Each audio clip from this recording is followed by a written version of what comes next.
all this, but the worst she could possibly say is no. Let's just send it. The worst they could say is no? Okay. Let's see how you feel when they say, I would rather the worst, most psychopathic hitman in the world come and kidnap me, come up with the most violent, inhumane ways to torture somebody to the point where I die, not from the physical torture, but just the pure mental anguish they put me through. That alone right there would only be 5% as bad as being forced to have a single conversation with you. Your parents had to have been blindfolded the entire time they was raised. No way they've been looking at you for years without wanting to hurt themselves for bringing something like that into the world. I know they forced you to stay in your room during dinner time. Everyone else was at the table. For you, they just poked a prison square hole in your door and just handed you the food while they was covering their face with one hand. Yo, you're actually disgusting. Oh my God. Why do you look like that? Why are you built like that? You could be standing next to 16 different mud-covered, infested, diseased, sickly wildebeests staring at me with pure lust and violence in their eyes, and I would still choose all of them at the same time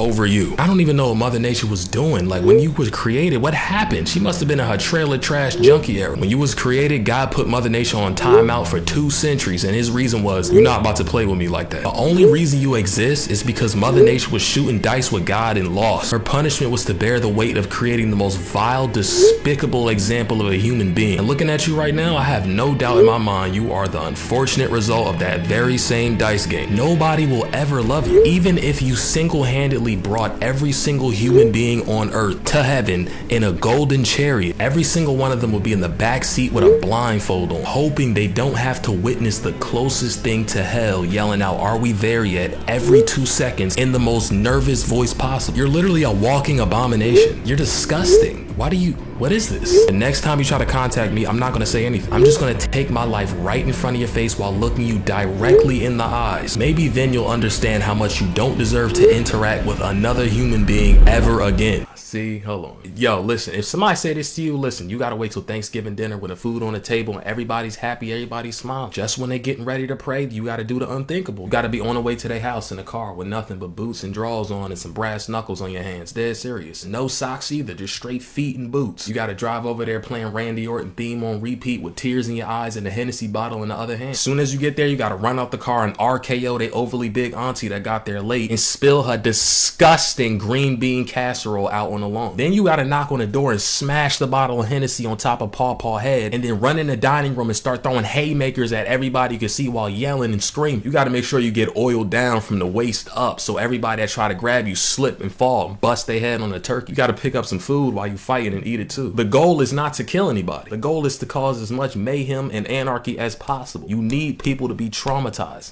Maybe some deaths will happen. It don't matter. You're gonna see all my teeth in that mugshot. I tell you that right now. Now hear me out. What if she says no? What if the worst possible thing she could say happens, but you bounce back the dark way? You just can't get over the pain they caused you, so you start reading books like 48 Laws of Power and all these motivational videos trying to get your will to live back. They don't know me, son! You're obsessing every single day about getting better. That's the only thing you care about is money, getting better, looks. You're completely selfish. You turn into a pure narcissist. You go from wanting to be a software engineer to an entrepreneur. The pure drive fueled by hatred is the only motivation get you to the next level, and it's working. Eventually you become that entrepreneur, the stock expert, the finance guru. You're finally there. You're on top of the world. Your narcissistic tendencies are at an all-time high. You can't be stopped. Nobody can tell you anything. You walking through life like you went to hell, slaughtered the devil in cold blood, came back untouched. Why is there always a devil or angel reference in every single story I tell? Anyways, you keep getting deeper and deeper into this amazing life you've created. You're sleeping with any girl you want. You have millions spilling into your bank account every day. You start feeling like prime Pablo Escobar. You have no idea what to do with any of it. You start getting deeper and deeper and deeper, and now you're addicted to hard narcotics. Your life consists of gambling, partying, hookers, and crack cocaine. You go to jail for some strange reason. You get out, more hookers, more cocaine, more money. Then you wake up one day disgusted with yourself. You're looking in the mirror saying, how did this all start? You start telling yourself you got to do better. So you check yourself into rehab. You get out. The addiction is gone. I was being sober. So boring. I want to kill myself. But you fall back and start smoking crack again. So you go back in. You come back out. You meet a nice woman by accident. You have a couple kids, ending up with some of the best years of your life. Well, your normal life. Then the years go by. Your kids start hating you, telling you that you're not good enough, even though you're giving them them everything they've ever wanted or could want. You're a pussy. Your wife starts nagging heavy. You think about cheating, but you already know how that's gonna turn out. More hookers, more cocaine, more money. After a rough half divorce, you finally figure it out with your family. Nobody is happy, but at the same time, nobody's fighting, nobody's sad, nobody's happy, everybody's just kind of in the middle. Your life isn't filled with chaos or extreme happiness for the first time in years. You start becoming content with your life in your 50s. You start doing interviews with people like Vlad TV talking about how you was going crazy back in the day as a drug dealer, as a gangbanger, how you was making millions of dollars doing this and that, basically just glorifying your cracked out prime. Now you in your late 60s, all you care about is your grandkids that your kids just had, but you barely see them, so you spend most of your time just watching TV and renovating the house doing nothing. You're a full-time grandpa wondering where the times went, so you just sit outside most of the time just stargazing. Then all the years of smoking crack come back to you and hit you hard. You start feeling sharp pains everywhere. You call for your wife to call an ambulance. The ambulance comes, they take you to the hospital. You barely have any family there. It's just your wife. Your wife barely saying anything, but she can't leave your side because she can't decide if she hates you or loves you. After all the years of abuse and fighting, she has no idea. Your oldest kid comes in right before the angel of death is about to take your soul, and you have one of them cliche hospital dad you were never there moments. So I had to, because my daddy ran off. You try to apologize, but it's too late. Your soul gets taken into the nether realms and you die. A mob boss somewhere hears about your death and falls to his knees crying, talking about you was a legend in the streets. Let me tell you something right now. This won't happen to you. I know there's a couple people like, yo, I wish I had that life, bro. That sounds like. This won't happen to you. This is literally gonna happen to me. I speak for all of us when I say we all want this life. All of us. Our dream life. Yes, us. You and me. All of us. A collective. Ain't no, oh no, dude. Why would I want? No. Us. No stutters, no nothing. Just facts and intellectual verbal stimulation. Shoot, you know me. Just wait till I fire up this crack cocaine addiction. I already got the trauma. I'm halfway there. Anyways, let's say they do say yes. You finally get the person of your dreams. You have an amazing honeymoon phase. It finally feels like your life is together. You just got a new job. Your wife just told you she's pregnant with your first child. Both your parents are alive to witness you come up. They're both proud of you. Your friends are cheering you on. They're all calling you like, yo, you about to have your first kid. Oh my God. They're so proud of you. Everybody's cheering. Then after 3 great years of raising that child, it gets dark. Again, you lose your best friend and then another close friend right after that. You isolate yourself and become a raging alcoholic to cope with the pain. Your wife wondering why you keep coming home smelling like alcohol. Have you been drinking? You keep trying to tell her she doesn't understand what you going through. Y'all fighting every day, arguing. I choose to drink. You do? Yes, I do. You somehow keep your job while your marriage is in jeopardy and your kid is growing up in a broken home. I choose to drink. You start to see the effects of your actions, so you start trying to get help. And your wife starts seeing the progress you're making, so she starts wanting to spend every single second with you, saying that there's a new you. Your kid reaches them early tween years, so they start resenting you, and they don't want to be around you anymore. They start hating you. This is years later after you got over the trauma. Your wife starts getting irritated, nagging every day, and you can't figure out what you did wrong or why they're acting like this. You have no idea what's going on. You just wish your 2 friends were still alive so you could talk to them. You think about picking up that alcohol, but you don't. You start taking longer hours at work because you hate being at home. But you had 2 more kids during this time, so every time you come home, they're all screaming and yelling, happy to see you. It's the only joy you get in life. You guys see that? That's the reason why I don't give up. They're little kids though, and you remembered how the first one turned out and they started hating you in the early tween years, so you start getting a little worried, like that might happen to me, but you don't really dwell on it. Life starts to become a loop of the same frustrating day over and over again, just nagging, no alcohol. Your job sucks now because Susie from the office turned the whole place into a corporate cesspit of a low-budget reality TV show. I have great hair and I love lying. You're driving home hoping the dopamine from seeing your kids when you get home carries you through the next day. The edge of the cliff start looking beautiful and delicious. It's calling your name. Go home and sit in the driveway for 15 minutes without even thinking of stepping inside. You look up and see silhouettes playing inside your wife's room, and you thinking, oh, my kids. I forgot about my kids. They're probably up there playing with my wife. Let me go surprise them. They're gonna be happy to see me. You walk in the house quietly so nobody can hear you. You hear banging noises coming from the room, so you have a huge smile on your face thinking, oh, I'm about to get them. They can't even hear me. I can't wait to see their reaction. You bust open the door, but before you can get out a single sentence, you see 2 6'5", 250-pound men throwing your wife around sexually, and she's liking it. They look at you and everything stops, and they say, hey, yo, who is this? That's my wife, you asshole. She's blissed out, so she doesn't even understand what's going on until she makes eye contact with you and says, oh my God, that's my husband. And then they're like, your husband? They just looking at you like, hey, man, look. I'm sorry. They put their clothes on, one of them chewing gum for some reason. They pat you on the shoulder. One of them's arm is so big and heavy that just almost moves you forward. And then he just says to you, shoot, you be all right, little nigga. You tough, right? Then they walk out the room and they snickering to themselves. You hear the fridge open, you hear bottles clinking, and then they just walk out the door. Untouched. You're still in shock, sitting there, barely able to conjure up a single thought while she's telling you how she's taking the kids and she doesn't love you anymore and she hated sleeping with you. Not taking my kids, sweetheart, you hear me? You can't crash out because that's gonna help her win the custody battle in court that she ended up winning anyway. This is how it's gonna go. I'm gonna take custody of the kids. So now you need permission to see your kids. The only thing you had in this world that meant something. They start drifting away from you slowly, barely acknowledging your existence as they grow up. It's like you're not even a father anymore. So you start picking up the bottle again and drinking heavily. Start doing any drug you could get your hands on. You don't care. You don't even know what dopamine is anymore. You haven't cracked a single smile since that day. You can barely eat without breaking down and crying with 0 tears. Your chest start burning at random times of the day. You can barely take the pain. You lose your job because of your drug abuse and your alcohol intake. You lose the house as a result of that. You can't really see your kids anymore because you reek of alcohol every time you're around them. You don't want to be a burden to them. You're just a despicable example of a human being. You have no reason to live. You spend every night hugging the bottle, rocking back and forth, wondering where it went wrong. You sit up one night and finally decide that you can't take it anymore. Take the keys and the bottle, you drive to the nearest bridge, and you end it all tragically.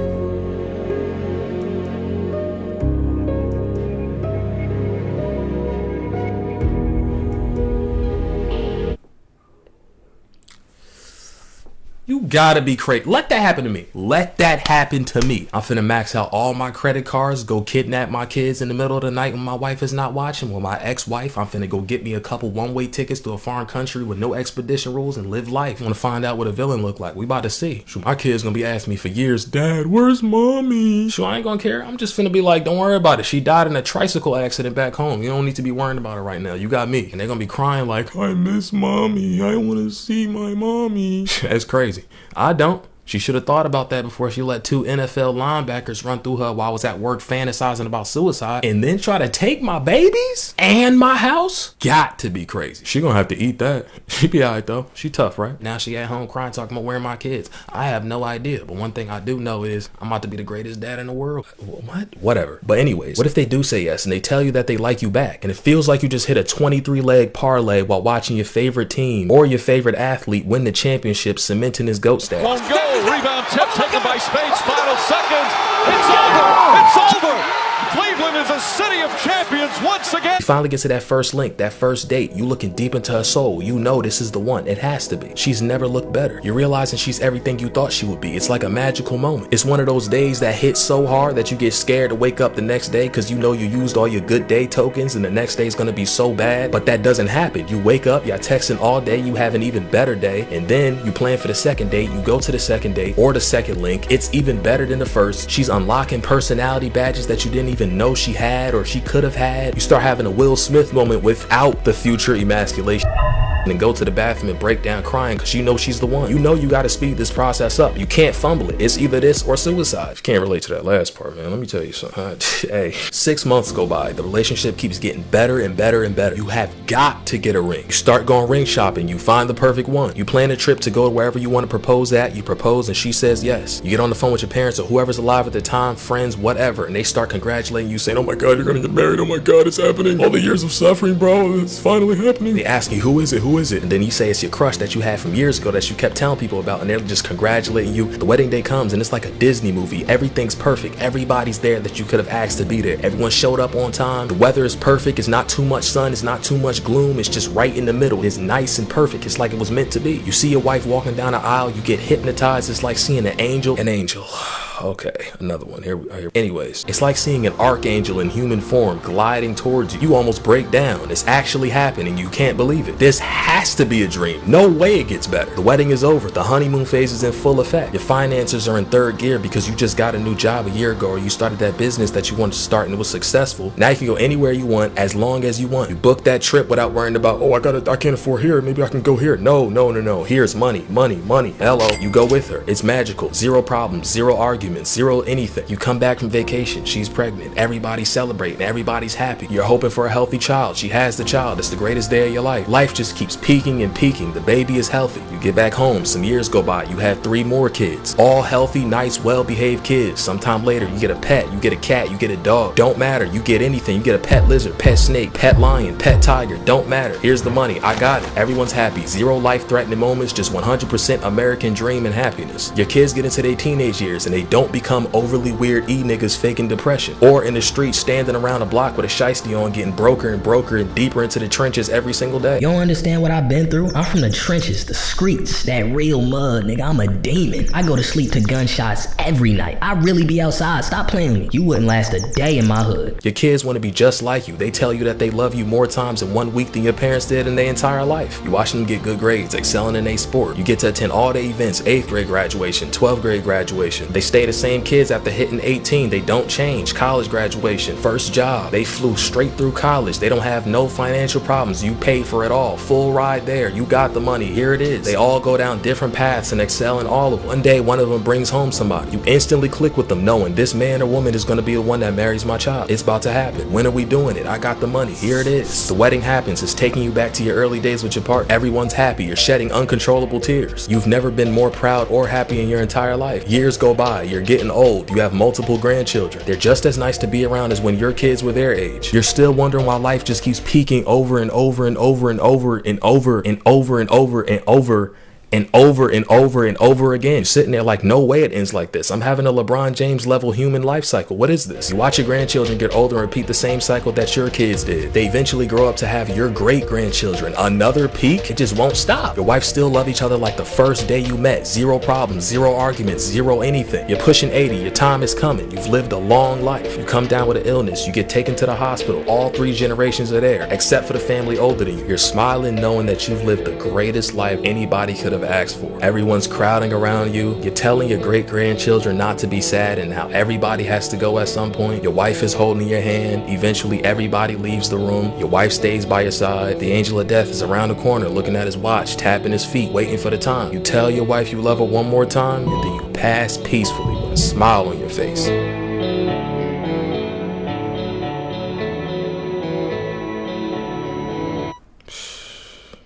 I need that.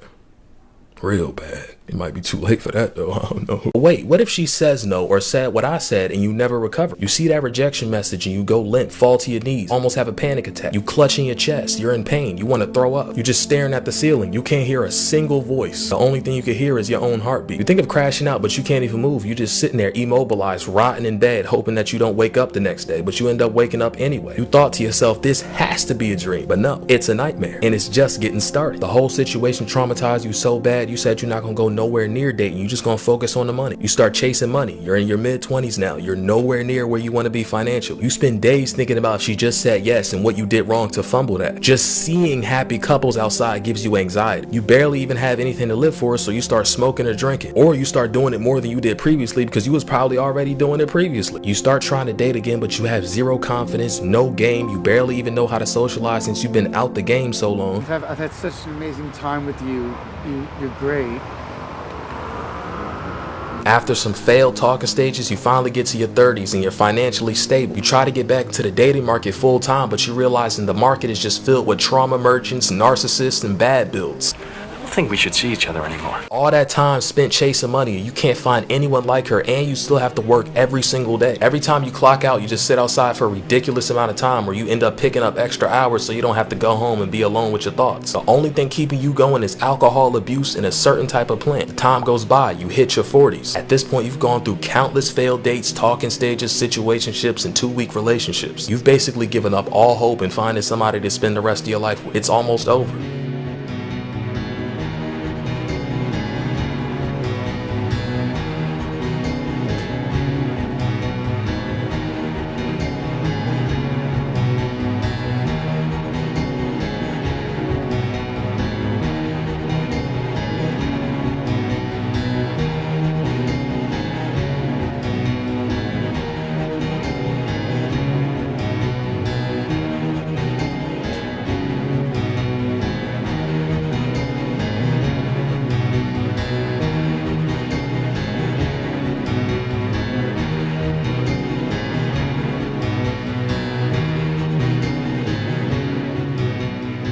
try to tell yourself, at least I didn't get cheated on, but it's not making it better at all. You're almost certain you're gonna die alone. Your health is deteriorating fast from all the alcohol abuse. After all these years, you're still thinking about her and how it would have been so different if you was together. But one day you go out to buy some more alcohol and you see somebody that looks real familiar. Whole time, it's your crush from 20 years ago that did you dirty. She's somehow all smiles and laughter now while you're over there looking like a dirty, coked out, abusive father with 13 different undiagnosed mental illnesses. She's all like, oh my God, it's you. Remember we used to talk? She's giving off the same energy that made you fall in love with her back in the day. She looks the same as she did back then. She ain't cracked once. Your brain start tripping out and forgetting everything she said to you back then. You start thinking to yourself, oh my God, she can fix me. I knew God wasn't gonna let me go out like this. But then you snap back to reality and realize she just said something about a son. Then you're like, wait, you're what? And then she's like, yeah, my son. Actually, my sons. With a nice big smile on her face and you over there losing your hearing. 3 kids come from behind the aisle and they screaming, oh my God, mom, can you buy these Cheez-Its? You're barely focusing on anything besides the fact that she got 3 kids, which means that she found somebody years ago because them kids look a little grown-ish. So she had to have had them more than a decade ago when you was in your 20s fighting for your life. Then you think to yourself, wow, she's here alone with them? She must have made some terrible decisions, huh? Single mother. But then her next statement almost sends you into a Chuck McGill level panic attack when she says to her kids, where's dad? You basically could physically see the words leave her mouth and into your ears and reverberate around your entire body. The dude might as well have been walking in slow motion when he came around the corner with the dumbest smile on his face talking about some, I'm right here, guys. You make eye contact with him and then you realize, wait a minute, everything stops. It's like a quick time moment. You start hearing every breath you're taking in and out. It's like you're in a Death Note episode. You can't even feel half your body. Your chest start burning. You get that lump in your neck. The man that just walked out is your old friend from high school that knew you had a crush on this woman 20 years ago. Back then, he distanced himself from you for a reason you were never able to explain, but you just thought, oh yeah, we're growing up, we're getting older, we got to spend less time with each other. It is what it is. That's just how life goes. But no, he was plotting and planning. Y'all weren't that close growing up, so it wasn't that serious, but now it is because you know why. 20 years of fighting for your life and he was sleeping next to the woman that you've been fantasizing it and getting blackout drunk over for the past 20 years. 2 decades of pain and he was right there laughing it up, smiling and giggling, and there's nothing you can do. All that time back then when you was stressing, fantasizing like, yo, I gotta ask her out, what if she says no? And he was in her DMs having the time of his life and you never knew. And he knew good and well you would have died for that. You can't do anything. You can't crash out over a woman that rejected you 20 years ago. Why would you do that? There's barely any business to stand on. You just floating. You can't do nothing. You can't even ask about what happened back then because then you just gonna look bitter, so you can't even really say anything. Plus you clean out of shape and he bigger than you, so you already know there's gonna be some type of, yeah, that crashing out might be a little hard unless you got that something in the car. You just need to go get something real quick. But why would you do that? You gonna shoot up the whole supermarket? That's on God, I'm crashing out. On God, I'm crashing out. I'm crashing out. Bro, I'm not about to get played like that. There's no way I'm about to get played like that. You gotta be crazy. Ooh, man, I don't got nothing to live for and y'all playing in my face like this. Just wait till I spin back with 4 pounds of snake venom. You're gonna get pistol whipped and chloroformed in the parking lot and then wake up in the garage. You're gonna be sitting in a chair with tubes tied to your arms, snake venom dripping inside your bloodstream, and I'm gonna be sitting there lighting up a cigar. Dead serious. I'm gonna pull out my phone and I'm gonna show you a video of 3 kids in an undisclosed location. Sounds familiar. Then your eyes gonna light up and you're gonna be like, my kids? Where are my kids? What'd you do to my kids? And then I'm gonna be like, that's funny. Your kids? You mean my kids? Who gonna raise them when you're dead? Oh, and your wife, she's asleep. For now. I'm about to go ring the doorbell so she comes in here and finds you. But by the time y'all get to the hospital, it's gonna be too late. Since y'all think everything a game, let's see how funny it is when you got 56 seconds of breath left and she asking you where the kids at. And then you gotta look her in her dying eyes and tell her, I got them. Yeah, me. If I can't be happy, neither of y'all can. I don't got it. You shouldn't have it. 40 years childless and now I got 3 kids. Ain't that good? I'm about to be the greatest father in the world. Translation. He's gonna do absolutely nothing and then cry himself to sleep. You try to ignore your chest burning, you make an excuse and walk out the store. You don't say a single word on the ride home. No music, no road rage, no nothing. You don't even get in the house before you open the bottle and start chugging it like it's an antidote for a sickness that you're about to die from. You get in the house and just start throwing everything, tearing the place up, screaming. You swinging at the air telling yourself, why she ain't want me? Oh my God. Eventually, you get blackout drunk and pass out on the floor. Days of bottle thumping and blasting music to drown out the pain go by, and you finally get yourself together knowing good and well you will never have the strength to end it all. But weeks go by and you still haven't cracked a single smile. Nothing's funny anymore. It wasn't funny before, and it's even less funny now. You genuinely give up. Your testosterone levels are shot. You're drinking every single day. Your health is deteriorating faster and faster. You're just floating through life, existing day by day, waiting for it to end, but it doesn't. You reach your 50s after another decade of misery, failed situationships, and loneliness. Your body is crying for help. Your arteries are clogged beyond repair. Your liver and lungs are darker than Venom's forehead. It's almost that time. Your immediate family is the only thing you're living for, and your dad passed last year. Your mom is on her way out too, and she's always in the hospital. You're basically drowning in alcohol at this point. You have nobody to talk to since your mom is resting 24/7. You can barely talk to your friends because they have a life. They got kids, they got a family, a house, and you just sitting there with a disaster class of a life, and they've got no time for you. Your mom eventually passes, and you somehow make it another 5 years. No, Mom. It's me.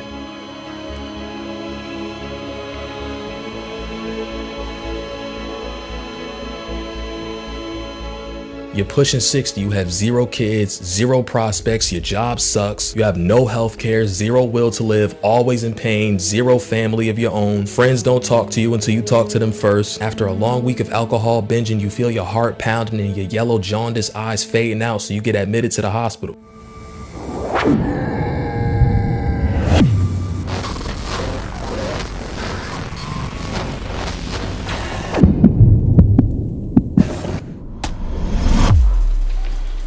They tell you that you got stage 4 liver disease and you don't got that much time left. It's finally that time that you've been dreading your entire life. You're going to die alone. You start crying for the first time in a long time with real tears.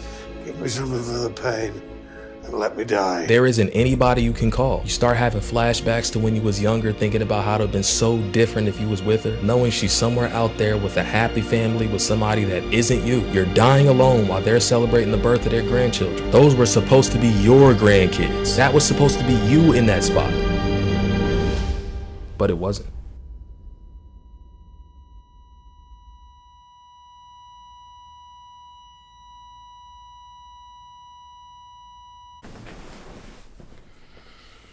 Yeah, he ain't saying nothing now. He know that's about to be him talking about some cocaine addiction. And if you don't get your stupid, all these options, all these scenarios will come from you sending that one message. You start doing that cold approach. You start getting out there. Just do it.